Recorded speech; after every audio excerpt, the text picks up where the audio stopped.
Stem stitch பார்க்க போகிறோம். பீட்ஸ்லேயே stem stitch எப்படி போடுறது அப்படின்னு தான் பார்க்க போகிறோம். அதுக்கு வந்து ஃபஸ்ட்டு இந்த மாதிரி ஒரு லைன் போட்டுக்கோங்க. போட்டுட்டு நெக்கை சுற்றி நீங்கள் கொடுக்குற மாதிரி இருந்தாலும் கொடுத்துக்கலாம் இந்த ஸ்டிச்சு. ஃபஸ்ட்டு வந்து நம்ம இங்கேருந்து இப்படி எடுத்தும் போடலாம், இங்கேருந்து இப்படி வந்து போடலாம். நான் ஃபஸ்ட்டு இங்கேருந்து எடுத்துக்கிறேன். எடுத்துகிட்டு இன்றைக்கி நான் கட் பீட்டில் தான் இது போட்டு கட்ட போகிறேன். ஃபஸ்ட்டு த்ரெட்டை எடுத்துட்டோமா, எடுத்துகிட்டு நமக்கு எவ்வளோ லென்த்து ஃபஸ்ட்டு வேணுமோ அவ்வளோ லென்த்துக்கு இப்போ நான் 4 பீட் கொடுக்குறேன். இதே மாதிரியே நீங்கள் எல்லாமே கொடுத்துக்கணும் 4 பீடாக. அதை வந்து லாக் பண்ணிக்கிறோம். அப்புறம் ஒரு குட்டியான ஒரு லாக் போட்டுட்டு சைடாக வந்து ஒரு லாங் செயின் எம்டியாக கொடுத்துட்டு அதுக்கப்புறம் நம்ம மறுபடியும் பீட்ஸ் எடுக்கிறோம்.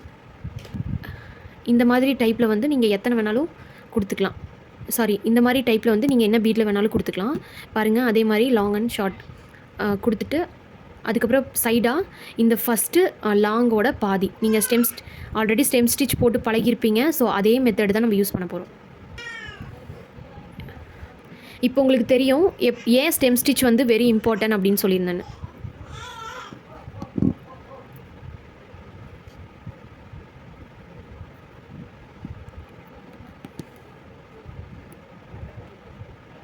அதே மாதிரி கட் பீட் யூஸ் பண்ணும்போது பார்த்து யூஸ் பண்ணுங்கள். த்ரெட்டு வந்து கட்டாக வாய்ப்பு இருக்குது. அதனால் ரொம்ப போட்டு த்ரெட்டை இழுக்கக்கூடாது. எங்கேயாவது உங்களுக்கு இழுக்க முடியல அப்படின்னா கொஞ்சம் வெயிட் பண்ணி பொறுமையாக பார்த்து எடுங்க.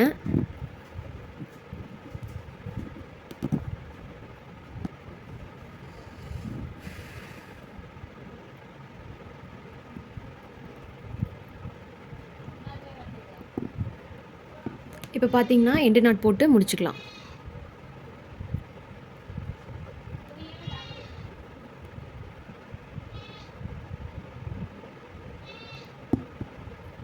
ஓகேங்க, இப்போ பாருங்கள் எவ்வளோ அழகாக இருக்குது அப்படின்னு சொல்லிட்டு. இப்போ பார்த்தீங்கன்னா எவ்வளோ அழகாக ஒரு திக்கான ஒரு லைன் நமக்கு கிடச்சிருக்கு. இதே மாதிரி நம்ம சுகர் பீட்லேயும் கொடுத்துக்கலாம், கட் பீட்லேயும் கொடுத்துக்கலாம். ஓகேங்களா, இது வெரி சிம்பிளான ஒரு சூப்பரான ஒரு ஈஸி மெத்தட் வந்து இந்த ஸ்டெம் ஸ்டிச்சு. ஸோ யூஸ் பண்ணி பாருங்கள், ப்ளவுஸ் ஒர்க்கில் போட்டு பாருங்கள். ஓகேங்களா, நெக்ஸ்ட் வீடியோவில் பார்க்கலாம். தேங்க்யூ.